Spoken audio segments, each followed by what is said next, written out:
Good afternoon. I'm very pleased to speak to the Guyanese population through, of course, the media after a full day of engagement with REOs, regional health officers, regional education officers, and members of cabinet who are directly responsible for important investments across the country. As you know, we have made a commitment of ensuring quality service to the Guyanese people. What is important for us is a high standard of quality service. Today, we had an opportunity to assess the investments we have been making, a very open and frank discourse on some of the challenges, some of the things that we are dissatisfied with, and looking at how we will confront these challenges in ensuring that the population receive the optimal value and benefit of the investments we are making. The ministers of education and health and ministers in local government are a key part of this strategy today. Because as you're aware, we want to ensure every member in our population have access to quality, world-class education and world-class health services. And that requires all hands on deck. The Ministry of Local Government has the responsibility of ensuring the regions implement programs at the regional and community level, and of course the Minister of Finance in not only the allocation of funds, but also in monitoring and evaluation. These sectors, education and health, of which we want to focus today, have had enormous success in the last 4 years.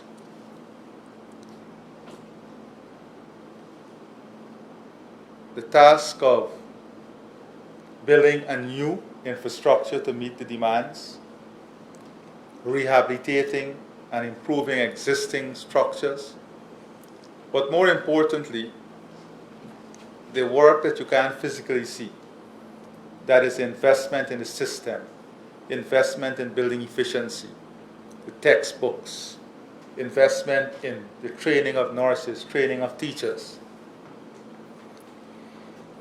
These are key investments. And we have seen where we have public service leadership that is performing. We have seen how these investments have changed structurally the lives of people in these regions. We were examining every single region, and a region that stands out in the way in which you see the demonstrated impact of the investment because of that added push. For example, Region 9, taken as an example. And all the other regions where our investment is bearing fruits. As you know, Budget 2025 focuses heavily on community investment. And in order for us to make the additional investments and to appreciate what is needed, we had to have a very open discourse on what the challenges are, where the weaknesses are, and how we fix those challenges and weaknesses. And we have set today the minimum standards that we'll accept in facilities in every community for health and education. I have said also that, for example, our patients should not be coming every month just to have the replenishment of their medical supplies. That every health center must upkeep a full register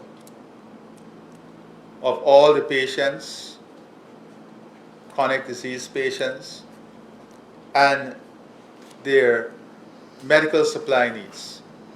And they must be given 3 months' supplies. And if at their clinic date, their doctor recommends a change, then that change goes into the system. What we really sought to achieve today was finding the formula that would fix existing issues, the inefficiencies in the system, whether it's the small issues like washroom, sanitation, issues within health centers, health outposts, schools, or whether it was structural issues of changing the system to make it more people-centered and people-oriented. And that's what we want. We want to reduce the costs of people receiving government business, reduce the time it takes them to receive government service, and improve the quality and delivery of that service. And that is being more direct, being more approachable, creating a more customer-oriented environment, and ensuring that all the investments that we are making deliver at the optimum level. So we focus on fixing what needs to be fixed. We had a full discourse on all the gaps that exist, and all the program heads in the regions have been given a clear mandate, a clear strategy has been outlined, and I've made it very clear that they're going to be held accountable for the delivery of service to people. Service that is efficient, reliable, transparent, accountable, open, and ensuring that our systems work. That is key. We have been making tremendous investment to improve the lives of our people. And it is key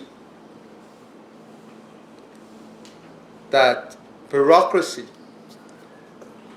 or people does not form an impediment in service delivery. And I think from everyone here, we had a very frank discussion, open discussion, as I said, and there is full commitment and appreciation for the investment that is being made, and also from the technicians themselves, a voluntary commitment of doing more and making that sacrifice for the people. They have also raised human resource challenges, finding workers, finding drivers, ambulance drivers, drivers for vehicles, finding medical technicians, porters, engineers, plumbers, mechanics. All the program heads would have outlined the fact that they're struggling to find persons responding to advertisements, responding to the vacancies, and that too poses a challenge for them. So we have been able to look at the structural issues, the human resource challenges. They themselves also spoke about indiscipline within the system, absenteeism from work, the abuse of, what do they call it? Sick leave. The abuse of sick leave, and private doctors being used in the process of aiding this abuse of sick leave, especially for key and critical staff. And they've asked that strong measures be recommended because this affects productivity and efficiency in the delivery of service. So we have had this opportunity to listen extensively, to discuss fully, and to come up with a plan that would hold everyone accountable. Our health centers are not only there when you're sick. Our health centers are centers of continuous support. So for example, we don't expect someone in a sub-region in South Rupununi to have to come to Letem anymore for tablets. From their health centers, they can pick up their 3-month supply and it's replenished continuously.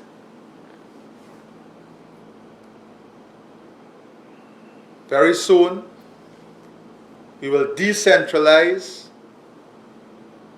the delivery of medical supplies in the regions themselves, so that in the regions, they will have their entire year's supply. And through an electronic platform, the daily use will be managed and reconciled. So the Minister of Health has been asked, for example, to ensure that by the end of this month, every region would have the demand chart for the entire year, and then the region is expected to have that demand chart further decentralized to the district level, so that there is no gap or lag time. And in the daily monitoring, we can see how we replenish the stock levels. The system is there.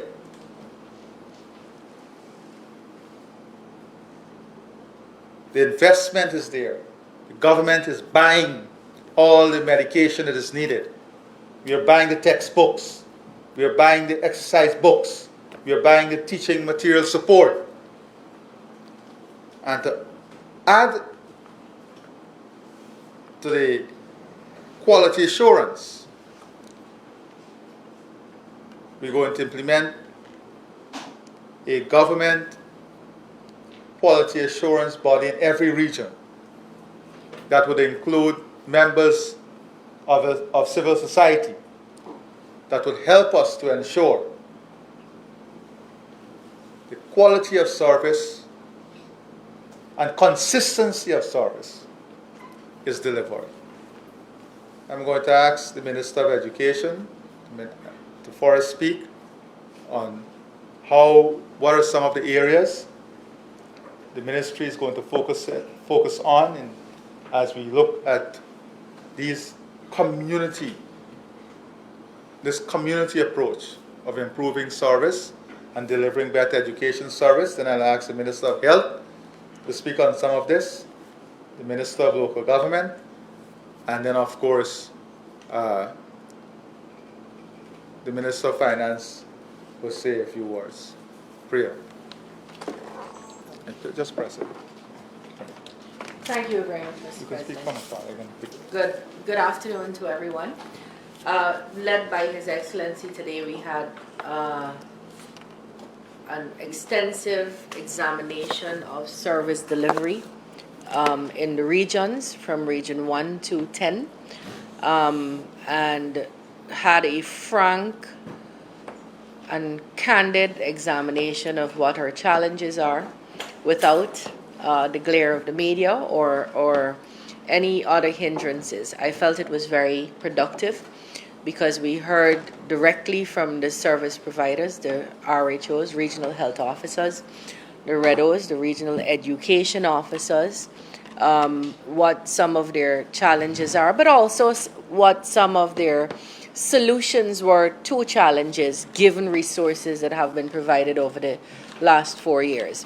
So what we saw, what my takeaway from this is that we have challenges in various areas, but that given the direction of the PPPC government led by His Excellency, given resources that have been plugged into the system, the management of those resources, both centrally and regionally, have resulted in better service in a variety of areas. Infrastructurally, let's take education for example. Infrastructurally, we are better off regarding services like textbooks and exercise books in school, feeding and getting teachers into schools, training teachers from their homestead, from their communities, appointing more persons who can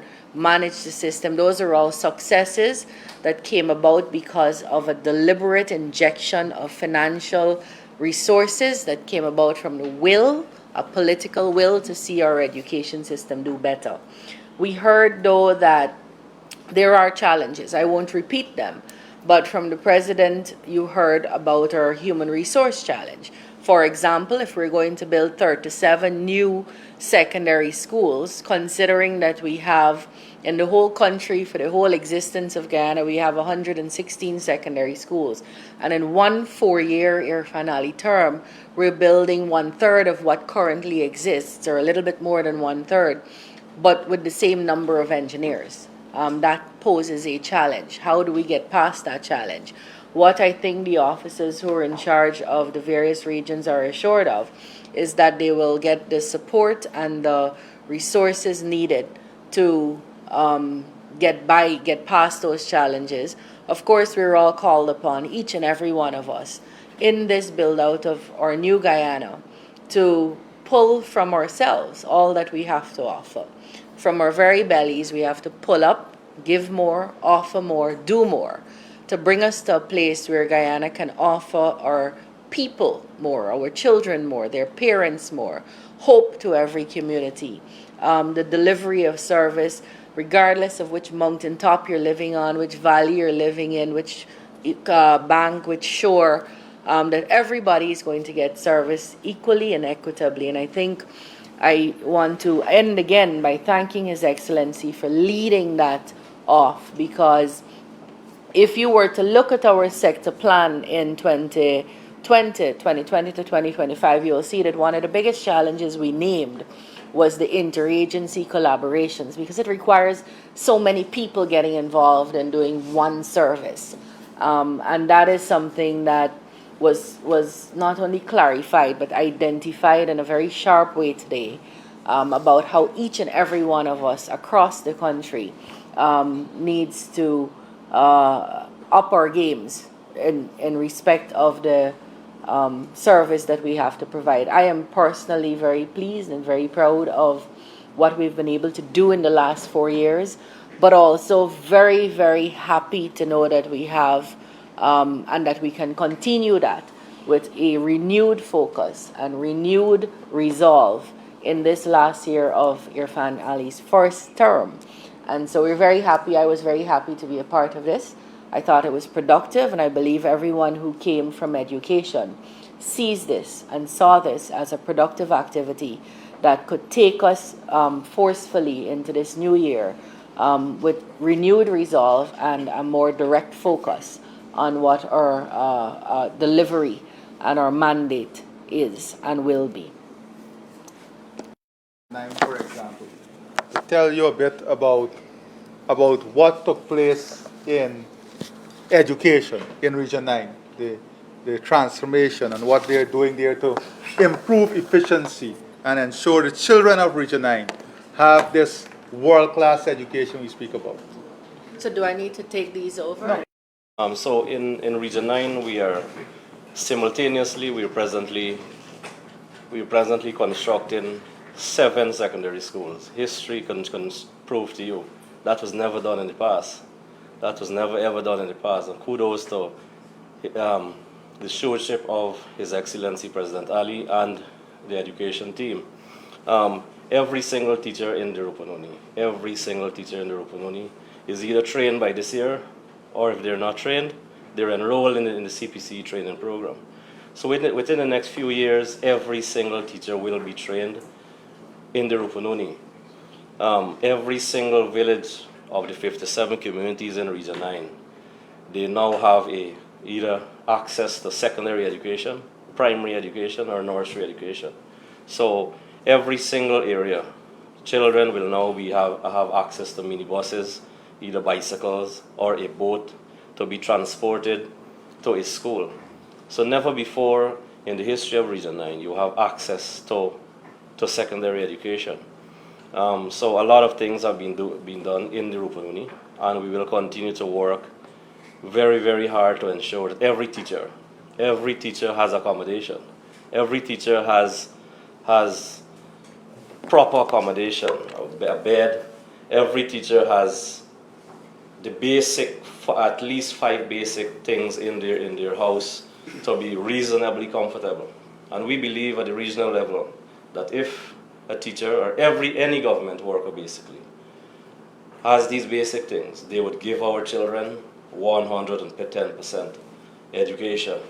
And that's what we believe. That's what we're following from His Excellency's instruction.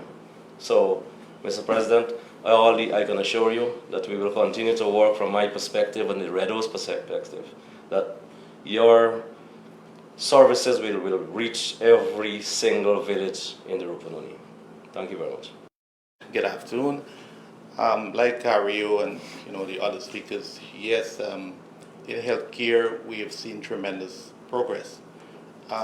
If we look at various areas of improvement in terms of access to care, Region 9, we believe that taking healthcare to the individual is essential, and that is in keeping with one of the major aspects of ensuring access, and that is led by His Excellency. We ensure that for every village, 57 villages in the Rupununi, that there is a specialist group that is poised.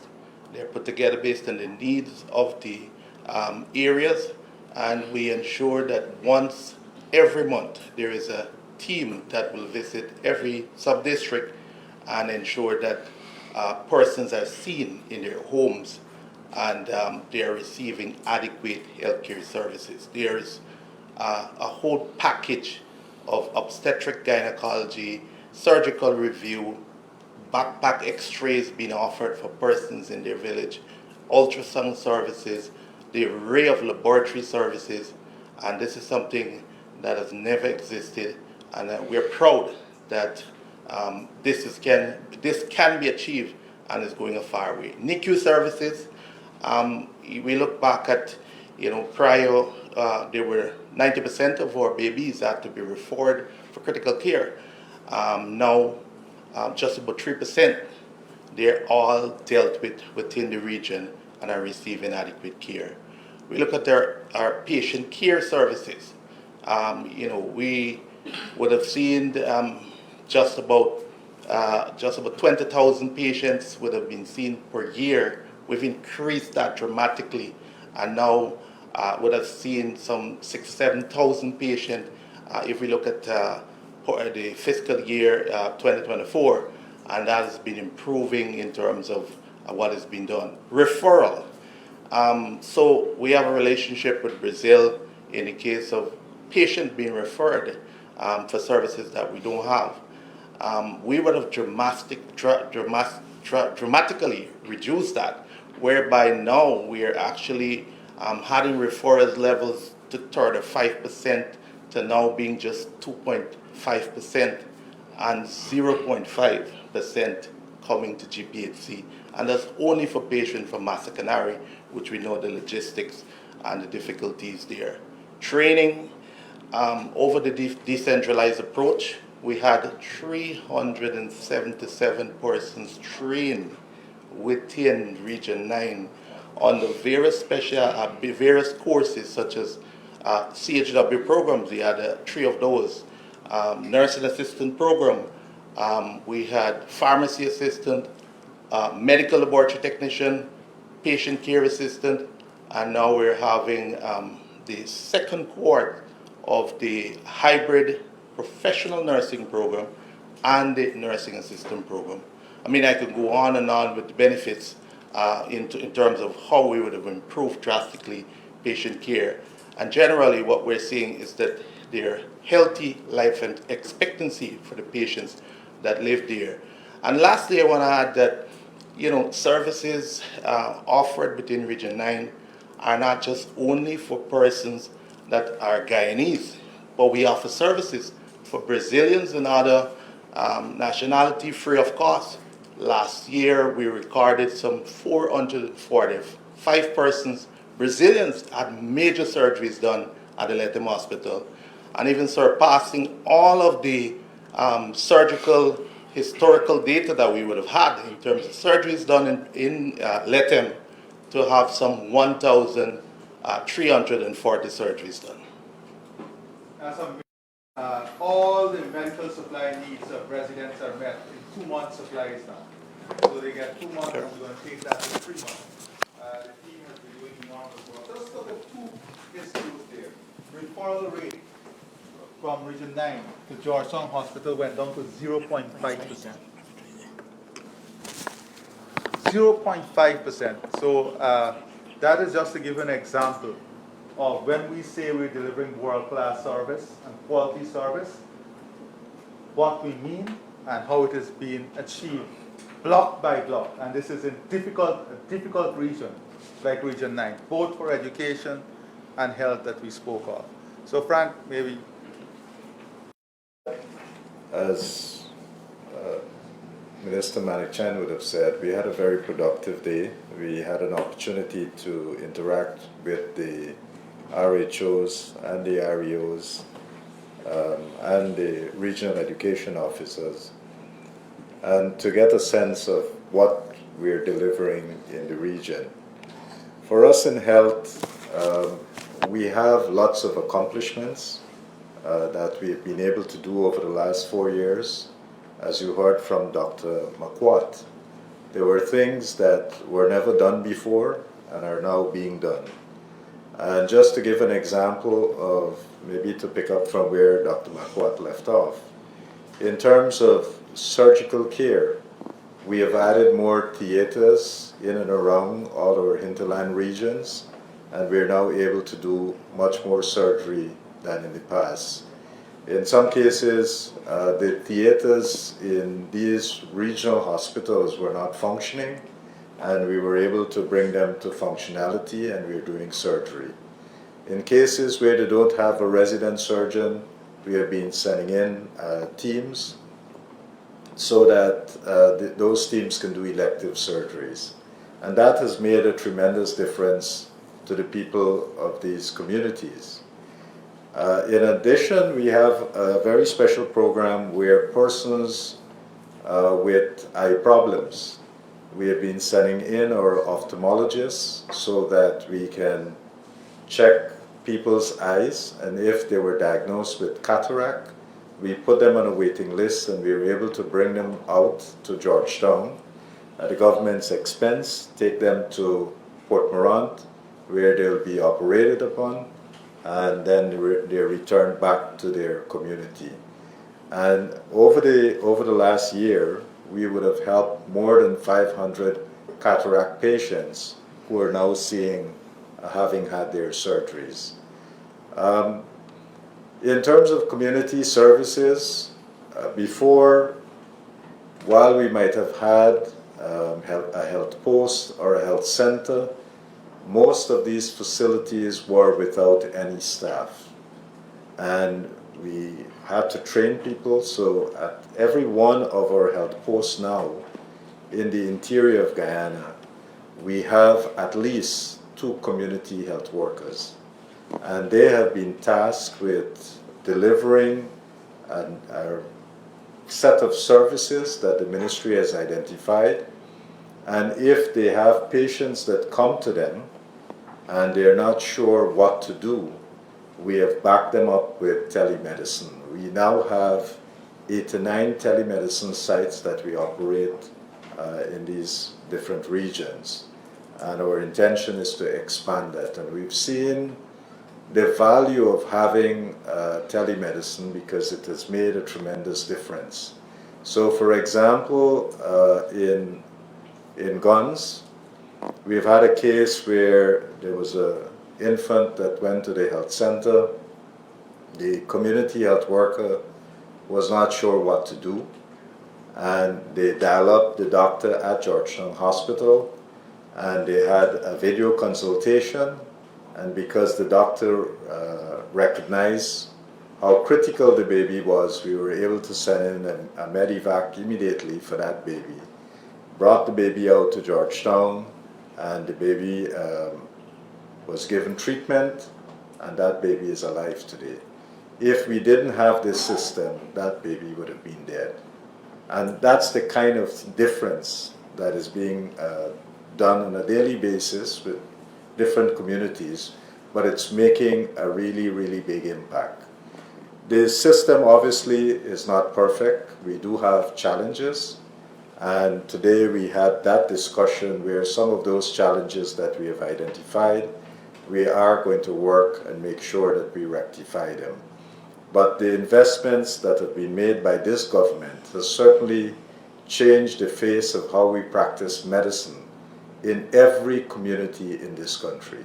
And we have been able to deliver, I would say, very good service, but we want to make that better and even make it the best possible service that we can deliver. And that's what we've been working on. Is how do we scientifically approach public health in Guyana? And only today, the ministry, I had a chance of looking at the data from the ministry. Take, for example, the HPV program and the testing, cervical, the cancer testing. From that exercise, they were able to gather very important public health data. Data now that tells them specifically what are the type of strains or the type of HPV strains. HPV strains that exist among our population. So you can have targeted investment. You can deal with the strains that are prevalent here in a more targeted way. So these things you don't see that result, but these things are important in that quality healthcare delivery. And when you look at more than 60,000 spectacles, not just the tests that we delivered last year alone, more than 60,000 of our elderly persons now have a spectacle because of that program, because not only did they have the voucher, but those who needed spectacles, we proceeded to purchase that spectacle for them. I'm going to ask, one of the hospitals, one of the regions that is growing at a very rapid pace in not only economy but in population is Region 3. And with that pace of growth, of course, comes specific challenges, especially in public service and so on. And whilst they have had to overcome many challenges and still have challenges at West End Hospital and the other facilities there that they're working on every day to improve the service, they've had tremendous accomplishments also. And it's good if you listen to Erica about some of what is going on there. Are you there? You rightfully said, we have had many difficulties in Region 3 in overcoming health services, but while we're not there yet, we are continuously working to improve the services.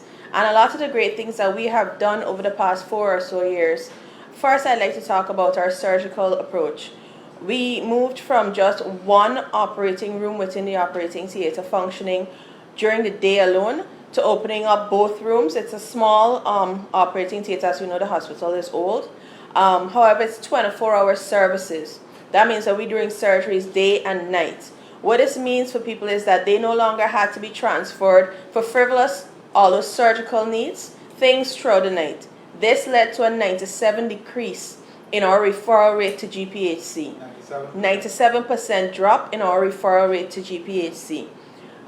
That also improved on the quality of care that we were giving to persons, because they didn't have to go through the stress of having to maneuver the bridge and these things in order to get over there. We also introduced laparoscopic surgery into the region. So we're now doing these major surgeries through keyhole approaches, which of course increased the expectancy of persons and their ability to get back to work, offered right at the West MRI Regional Hospital. We also do a lot of deliveries at this hospital. For 2024, we've done over 1,700 deliveries right at Western. That is a tremendous amount. We've never done that many in the region before. That just shows that persons have, they trust the hospital services even more. Or it could mean that we're also, producing a lot more now.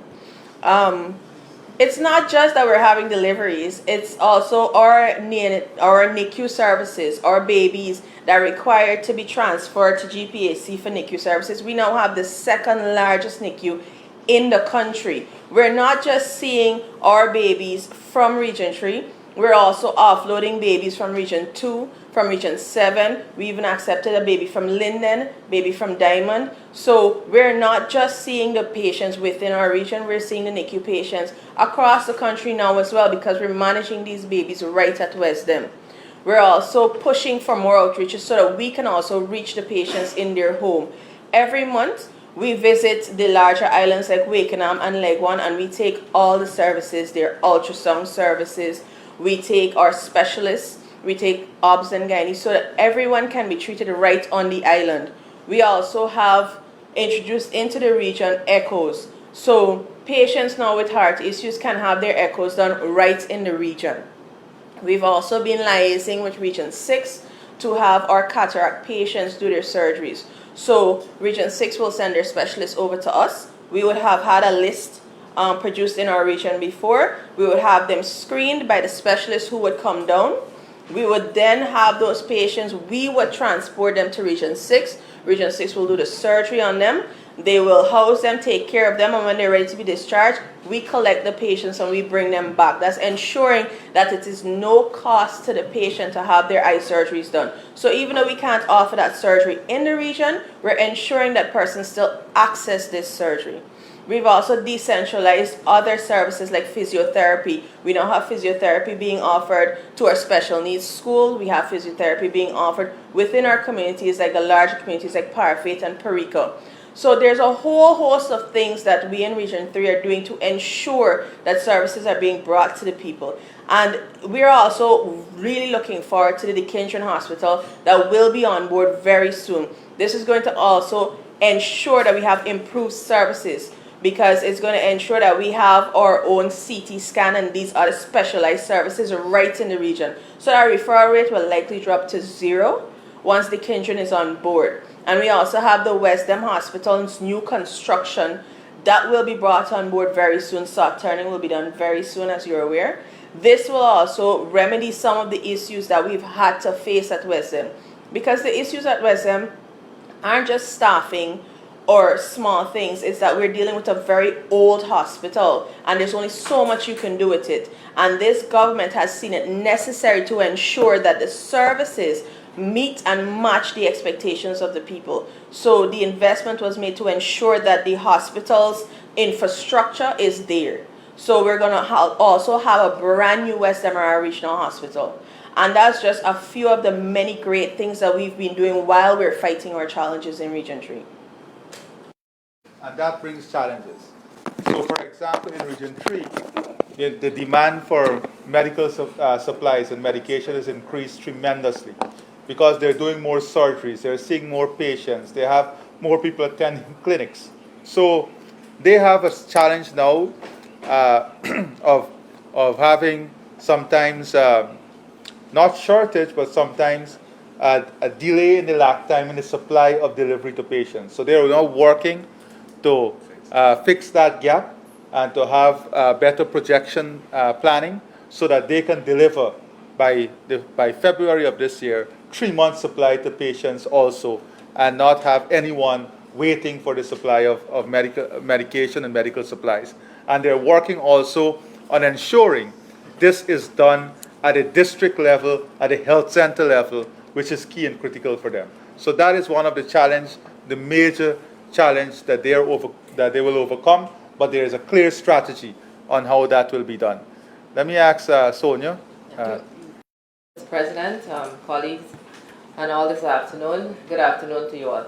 I was very happy to be a part of this meeting. I thought it was very necessary. And like my colleagues, I believe it was extremely productive. It was comprehensive because you have so much investment, tremendous investment by His Excellency and his government in relation to the financial resources in health and education. And His Excellency made it clear even before he became president that healthcare, education were two of his priority areas because they targeted vulnerable groups in our society. And so from day one, the investment has been tremendous, and it has been growing since then up until 2024, and we'll move forward to 2025. Now, for these investments have borne fruit, because much fruit, low-hanging fruit, everything, because the sectors have also been integrally involved in pushing it at such a rate to be able to be successful, but not successful just because we have money invested, but to make sure that our people were satisfied. To do that, the local governance structure is extremely important.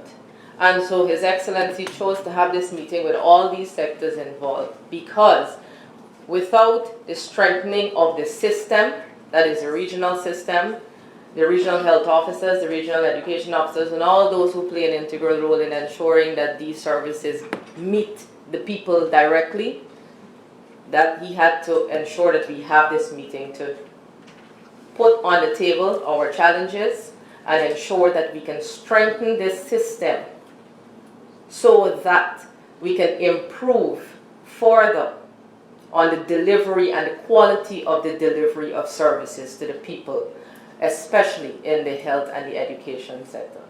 This completely, besides this, and this is to tell you how people-centered every strategy and every initiative that the President brings up is.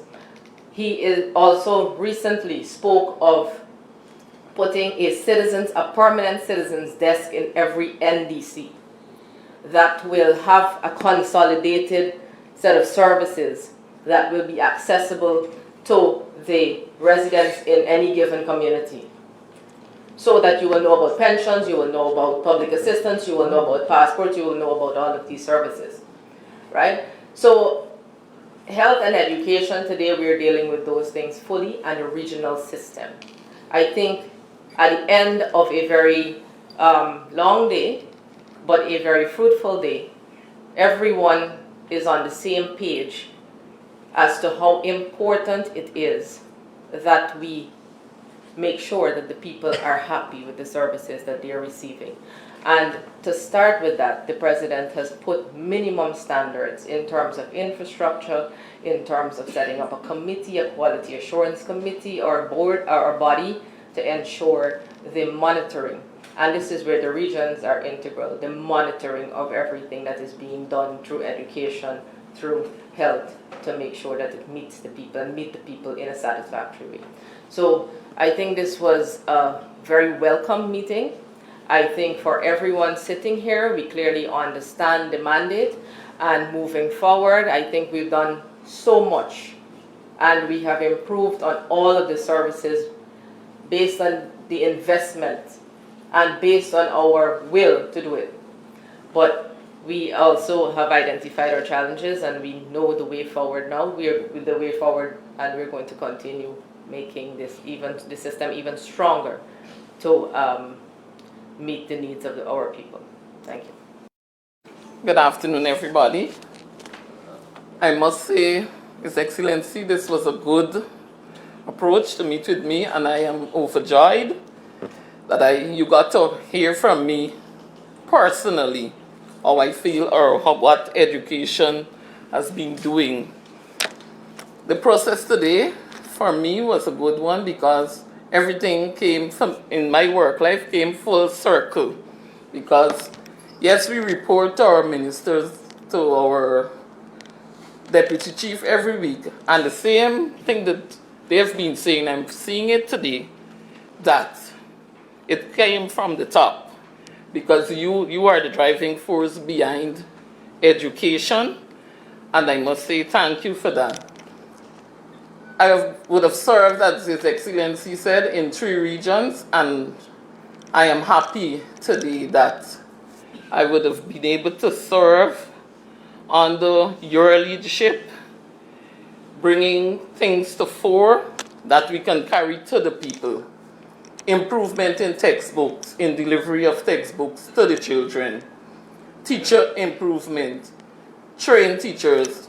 Presently I'm in Region 4. All teachers are either in training or are trained. Expansion of schools across the country, in Region 4 particularly. We have 2 new secondary schools that will be on board, Caneville and Prospect. Expansion of Yarra Cabra Secondary, where presently we're catering for over 1,200 learners. And we have a 10-room expansion there because the population is growing. This government has been doing tremendous work, and I am happy that I'm a part of it, that we can meet the people's needs and continue to grow. School feeding, just to name a few. We have our new schools within the region. We have Nonpareil, we have Swan, Falls. Those are some nursery schools that will be in operation come September. We have improved services where we do community outreaches so parents can understand the importance of education. And if we don't have your driving force behind us, we can do so much and no more. So thank you, Mr. President, for outlining today. Now that we can go back to our regions understanding that we are working with a goal or a purpose to meet the needs of the people of Guyana. Thank you. Thank you very much, Mr. President. Let me first of all thank you for convening this extremely important discussion and for inviting me to be a part of it, sitting alongside my cabinet colleagues. I'm particularly pleased that we've had this discussion today for a number of reasons. The first is, as always, we saw once again our president leading from the front. And I've had the privilege of serving in President Ali's cabinet over the last 4 years. And there isn't a single sector or a single area of government work or government policy or a single set of issues that we have not had the privilege of strong leadership from the very top. And I know that everybody present today saw that in full flow and a full demonstration, once again, of strong presidential leadership, strong leadership at the top, and in particular strong leadership in relation to 2 sectors that really are at the core of our national priorities. So, Mr. President, I want to thank you for devoting the whole day, essentially, to this conversation, which was so important. Secondly, Mr. President, and ladies and gentlemen, I want to reiterate that we were speaking essentially about health and education. And those are 2 sectors that, as I said just a minute ago, go to the core of the well-being of people and about the future of our country. We know, everybody knows, that our country is going through a remarkable period of transformation. Our economy is growing faster than any other economy anywhere else in the world. We're achieving national prosperity at a pace that is completely unprecedented anywhere else in the world. And we know, we've seen, I mean, we're having this conversation just a few days after the national budget was presented in Parliament, and in which we reported on the continued extraordinary growth of our economy. But this People's Progressive Party government, under President Ali's leadership, has always said that national prosperity must be translated into community, household, and individual prosperity. And there could not be two issues more germane and more essential to individual well-being and individual prosperity than health and education. We hear it said very often that no price could be put on your health. And that's really true. We know that at a personal level, that no effort should be and could be spared in order to ensure that you are, as an individual, in good health. And similarly, at a national level, President Ali has taken the position that no effort will be spared by his government in ensuring that the Guyanese population as a whole is and remains in good health, because a healthy population is essentially for the long-term well-being of our country, and a healthy population is essential for individual comfort and individual well-being. And at the same time, there could be nothing more important, and families all over the world know this and repeat this, that there's nothing more important to invest in than in the education of your children, because the education of your children is essential to their well-being, their ability to have the relevant skills that are needed for the economy of tomorrow and the country of tomorrow, their ability to get a good quality job, their ability to earn a decent income, their ability to develop themselves and realize their potential, and of course their ability to contribute to better communities, a better society, and a better and more prosperous country. Nothing could be more important equally than an investment in education. The Guyanese public would know that in Budget 2025, we announced the largest ever investment in both the education and health sectors respectively. Budget 2025 provides more than $143 billion for the health sector and $175 billion for the education sector, a completely unprecedented level of investment in these two sectors. And as you've heard from my cabinet colleagues who have spoken before me, and as you know, we are doing far more in these sectors, as we are in every other sector. We're doing far more than we've ever done before. We're building more schools, building more hospitals, training and recruiting more teachers and nurses and doctors. We are buying more textbooks, providing more school meals. We are buying more drugs and medical supplies. We are rolling out more modern world-class equipment in our hospitals, including, of course, digital equipment, digital x-rays, other digital scanning and imaging equipment, telemedicine centers that Minister Frank Anthony spoke about, etc. So we're doing far more, and we're doing it far better. But President Ali has also said that this modern Guyana that we're building must not only be a modern Guyana in terms of the things that we see, newer, bigger, newer, better equipped hospitals, etc., but it must be a more modern Guyana in terms of the things that are not so visible, like, for example, the qualitative changes that are needed in the citizens' experience in accessing government services and in the quality of services that they access and the ease with which they access these services. And those qualitative things sometimes are not, or oftentimes are not as visible. They're not as visible as the brand new hospital building and the brand new hospital beds and the brand new school buildings and the brand new smart classrooms that we're deploying. They're not as visible, but they're just as important in realizing a world-class education and health service. And so what we had today under President Ali's leadership was a full and frank and exhaustive, not exhausting, I don't think any of us got exhausted because it was such an interesting discussion.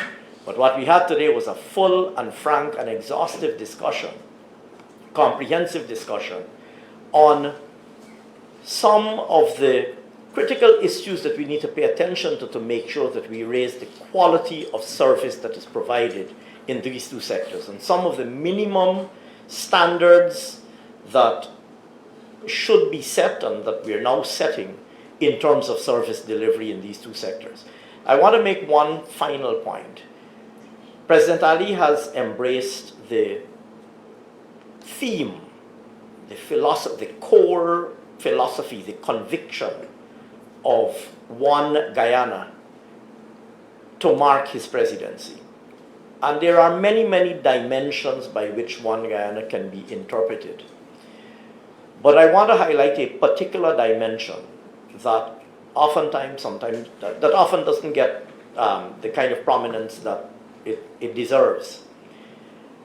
Having worked as closely as I've had with the president, I know that an important dimension of one Guyana is the geographic dimension of Guyana. Guyana is a very diverse country. It has major urban centers like Georgetown. It has rural coastal communities, and it has hinterland communities.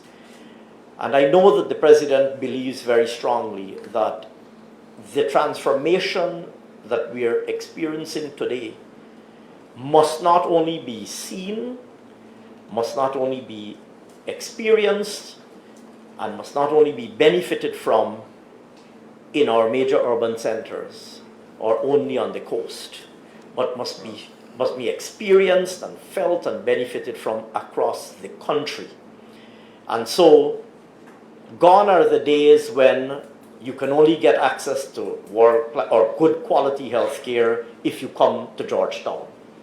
Or gone are the days when you can only get good quality education if you come to the coast or if you come to Georgetown. And I know that, and we have seen the president's conviction that good quality health care and good quality education must be available to all of our citizens, no matter where they live, no matter which region they live in, no matter, first of all, if they live in an urban center or a rural community, no matter if they live on the coast or in the hinterland, no matter if they live in the most remote village in Guyana. Good quality education and good quality health care must be available to all of the citizens of Guyana. And there are many other dimensions too, including, for example, the Gold Scholarships program that we have rolled out, that now means that no matter where you live, you can get access to higher education using online and digital technology. And so this conversation, bringing together all 10 regions, bringing together the REOs, the RHOs, the REDOs, and of course, obviously, the sector ministers, brought together all 10 of the regions, the lead technical officials in all 10 of the regions, to reinforce this point and to have, like I said, a full and frank conversation about what needs to be done to ensure that this world-class education and healthcare that this People's Progressive Party, civic government under President Ali's leadership, that we are committed to delivering. What are the things that need to be done now to make sure that the investments that we're making bear fruit and that we realize this world-class service to all of our citizens? So, President Ali, I want to thank you very much for leading this discussion yourself, not leaving it to any one of us at a ministerial level, for leading it yourself, as you always do, providing leadership from the very top. And I really do think that it is an extremely productive discussion and one that will bear fruit in the shortest possible time. So thank you very much.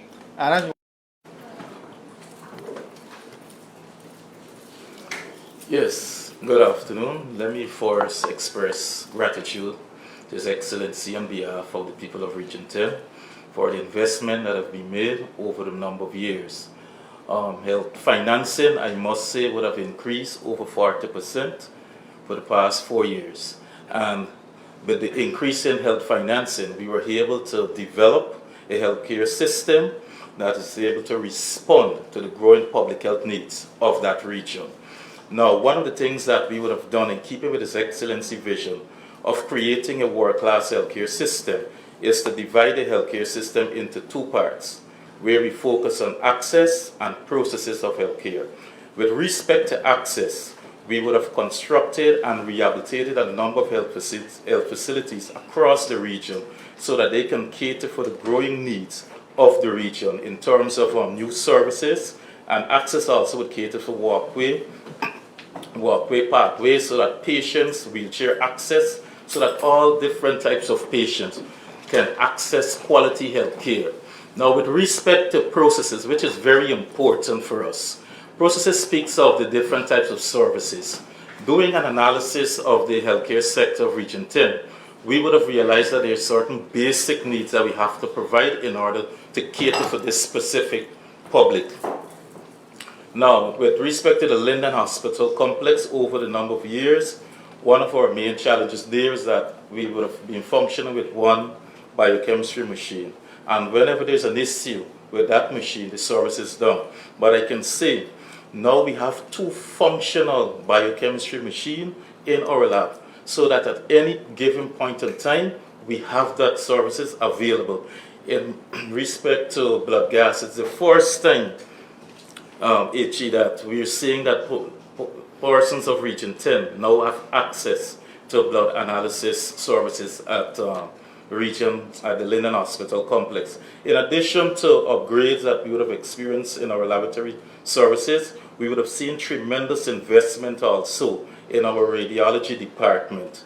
2 years ago, we would have upgraded our former X-ray system, which is mostly an analog system. The analog system, it used to take you roughly around 30 minutes to get that result. With the upgraded version, which is a digital X-ray system now we have in place, within seconds you have your results. So that is a great improvement for the people of Region 10.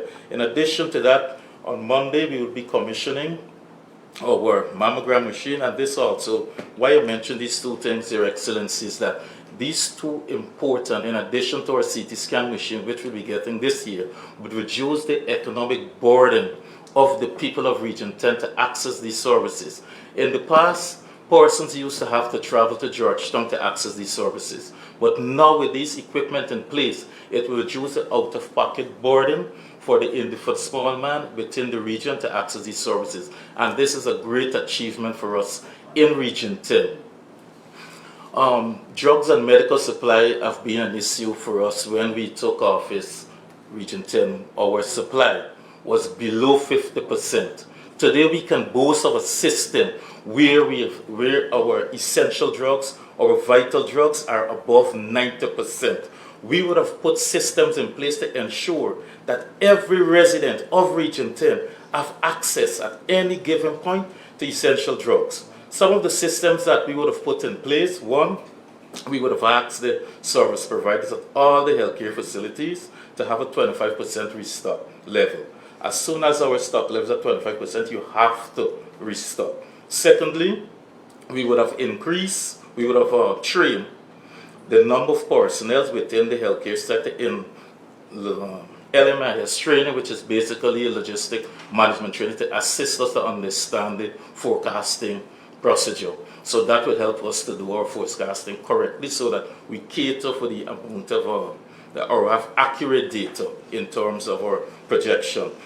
Thirdly, we would have ensured, the government would have ensured that we have finances available at any given point of time to purchase emergency drugs so that patients at all times would receive or have access to healthcare delivery throughout the region. With respect to health transportation, this was something that was plaguing Region 10, especially in the outlying communities where persons, the healthcare workers, had difficulties taking healthcare to the people or doing home visits. Today we can boast that within our region, over 90% of our healthcare facilities in the riverine areas have a functional boat and a functional engine. And now they're taking healthcare to the residents. Home visits are being done on a monthly basis. And coupled with this, we have specialized medical outreaches on a monthly basis to those areas. And all of these different systems that we would have put in place is to reduce the economic burden of the citizens of Region 10. Because it doesn't make sense you offer free health care and then you have to pay a lot of money to access that. So we would have put systems in place to reduce that economic burden. And that is something that we're focusing on throughout that region, and in keeping with His Excellency vision also of creating a world-class healthcare system. The Ministry of Health would have invested in telemedicine across the region. We have 10 functional telemedicine sites in the outlying communities. And the central hub is at Mackenzie Hospital, where at any given point of time on a 24-hour basis, persons in the outlying areas have access to specialist doctors or consultants if there's an issue. Those are systems that we will continue. This is something that we will continue to build on. Our hope is to have all the outlying systems, all the outlying areas have a telemedicine center by the end of 2025. And this is something that we would have discussed with our minister, and he's very adamant, and we will accomplish this because this is the vision of His Excellency of creating a world-class healthcare system. So we want to thank you once more, Your Excellency, for your investment and your vision, and rest assured that the people of Region 10 will continue to work in supporting your vision. And in addition also, I must mention training. We would have benefited a lot from training. I know from time to time you would see in the media that the nursing school, persons would say that the nursing school in Region 10 has been closed. Rest assured, the nursing school has never ever been closed. Only last month we would have graduated over 50 persons from the nursing school. So the nursing school is functional. We would have also graduated over 50 persons in the CHW program, pharmacy assistant, and the lab technician program. And in April, we're going to launch 50 persons. We have already started the process of launching the patient care assistant program. That will be launched shortly within the region. So the government is actually investing tremendously. Like I've said in the beginning, health financing has increased tremendously within the region, and that financing, that investment has put us at a place where we can respond effectively and efficiently to the growing public health needs of region number 10. Thank you. I have an excellent cabinet, a team of ministers who work every day with a technical team, and they too are not working alone. They work with a technical team. A lot of teamwork, a lot of creativity, a lot of hard work has gone into making things better in the last 4 years and improving the lives of people. And yes, as I said, a lot of challenges we still are going to address. I said we set new standards today, minimum standards for health and education, for what every facility should look like, what basic efficient service delivery must feel like, which include patients having 3 months supply of medical supplies, which include having stock out levels. Very soon you will see the implementation of the diversification or the stockpiling of drugs in the regions and districts themselves. So this is about building blocks and making it better every day. And I'm so excited about the enthusiasm also from the public servants and they themselves acknowledging where the challenges are and where the weaknesses are, even if it is within the system itself that they are in charge of. But a lot of young people also now taking up the challenge. I'll ask finally the RHO from Region 1, because I want you to understand the breadth of transformation that is taking place, to tell you a bit about what is happening there. Mr. President, first off, I want to thank you for giving us this opportunity, especially me. I know that I've been around for a while. I've been a doctor for almost more than 12 years. I've worked in many regions. And just to note, Mr. President, I visited my Coney Hospital only last week, and the transformation in that hospital was tremendous. I was shocked. I had to call the RHO right away and say, Doc, this is tremendous. I have seen the transformation because I'm from Region 5, and I have seen what Maikoni Hospital was and how it is right now. I visited Georgetown Hospital, and I mentioned it a year ago. The system is so fast, it's better. And there's only one thing that I can conclude, that the government and the Ministry of Health has ensured that the services in healthcare are always delivered in a timely fashion, they're affordable, acceptable, and accessible by every citizen. The same was emulated in Region 1. What we did in Region 1 was we transformed the system. The system, when I met the system, and I've been in Region 1 since 2020 to now, the system was broken. I have seen the transformation in Region 1, and the residents of Region 1 can see that transformation for themselves. Let's look at staffing. In 2020, we had 69 nurses. Currently, we have 124 nurses, and we're in a few days, we're going to get some more nurses because we finished 19 NAs on the hybrid programs, and we also just graduated 24 new NAs from the hinterland training program. This has never happened before. Adding to that, we've added over 102 CHWs to the system. Communities that never had health workers, Barbina, Cans Hill, these communities never had health workers. They now have 2 health workers, 3 health workers, and some of the health workers that graduated in 2021 are now upgrading themselves to being nursing assistant and registered nurses.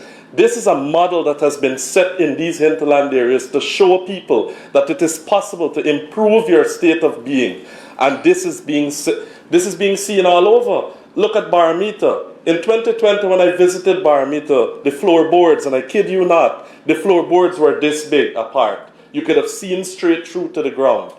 Right now, you need to see Baramita. Serving a population of over 4,000 persons, Baramita has one of the, to me, a very, very, very good service for any hinterland region. We have a doctor, we have medics, we have nurses, we have midwife. The hospital there now have departments. They service the community. This is what we see happening in Baramita. We have persons from Baramita that are now trained as microscopists, CHWs, nursing assistant. In a few days, we're going to get a medics that is graduating from the University of Guyana, the associate's degree program. That medics is from Baramita. His name is Hakeem Henry. He'll be going right back to Baramita. This is now a role model for the people of Baramita. We are motivating people to making them better. We don't have a perfect system. I'm not going to say that we have a perfect system, but let's reflect of where the system came from. And that is how you'll see the amount of emphasis that has been placed in healthcare and in all the facets of society. When I was in Region 1 in 2020, we had 1 ambulance in Mabaruma, 1 ambulance. Right now, we have 6 ambulances, that's ground ambulance alone, and 3 water ambulance. We have even put an ambulance at a village way up the Barama in Kariako. These places never had ambulance access. They don't have anywhere to reach Kariako through the river alone. Now you have a water ambulance there, and there's a way for persons to access health care. This is what you call transformative healthcare services. And I'm proud to be a part of this system. I'm proud to see the system grow. I'm proud to grow with the system. And I'm proud to be, serving under the leadership of His Excellency Dr. Mohamed Irfan Ali and the Minister of Health, Dr. Frank Anthony. Their motivation and the drive, that's what motivates you. Because you know that there's a force behind you that is pushing you. And that force is what gives you the energy to push forward and move on. I can go on and on about the facilities and infrastructure investment in Region 1. Every single facility would have benefited from some sort of improved infrastructure. But I want to focus on the larger facilities like in Whitewater. Whitewater controls 2 landings, the Gaja landing and the Bamboo landing. These areas are very close to a bordering community, Venezuela. When I visited Whitewater a few years, I think in 2020 during the COVID crisis, Whitewater was horrible. Horrible. That's what you could describe it as. I want us to visit Whitewater now. We're currently transforming Whitewater into a polyclinic. But the center that's there offering service, you have a medics that is full-time there at Whitewater. You have nurses, you have CHWs, you have microscopists, you have a pharmacy, you have a telemedicine site. All of this there is offering at Whitewater. We want to, with the addition of the polyclinic, we're going to add a diagnostic wing. They'll have a lab, they'll have an X-ray, a portable X-ray unit, and they'll also have the dental department there. Back in 2020, these things were never there. Barometer never had a dental clinic. They have a dental clinic now. We had one lab in that region, one lab at Mabaruma alone. We have 4 labs now. We had 1 X-ray unit at Mabaruma alone. All 3 of the sub-regions now have X-ray units. All 3 of the sub-regions can benefit from ultrasound. We only had 1 ultrasound. There was 1 theater at Mabaruma Hospital alone, and it wasn't functional. That theater is now running 24/7s with a full complement of surgeons, gynecologists, and orthopedic surgeons. We had 2 specialists when I got to that region. We have 6 now, and we've extended specialty services to Comaka District Hospital also. We're doing surgeries in Comaka, lab services, all of that is being offered at Comaka. So I want to summarize this by saying that this is the best example that I can see of something that is pro-people, pro-poor, and productive.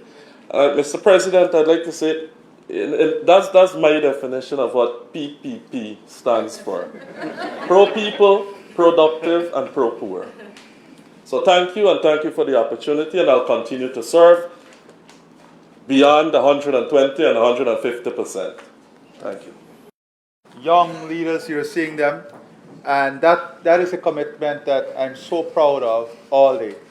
And you know, the People's Progressive Party civic government, of which I said we have an enormous cabinet, we have supported by excellent public servants, and we are not saying that today we didn't come here to gratify ourselves. We came here for a very soul searching, I would say, internal soul searching in the interest of the people. We had a full, open, transparent evaluation of the system, of everything that is going right, everything that needs improvement, every challenge, every opportunity, every threat. But at the end of it, we came out knowing what is the objective. That is to deliver the most optimal service and the highest quality of service to the people of the country. So again, I want to thank everybody. And after a long day, I think they have long travels back, safe travels back.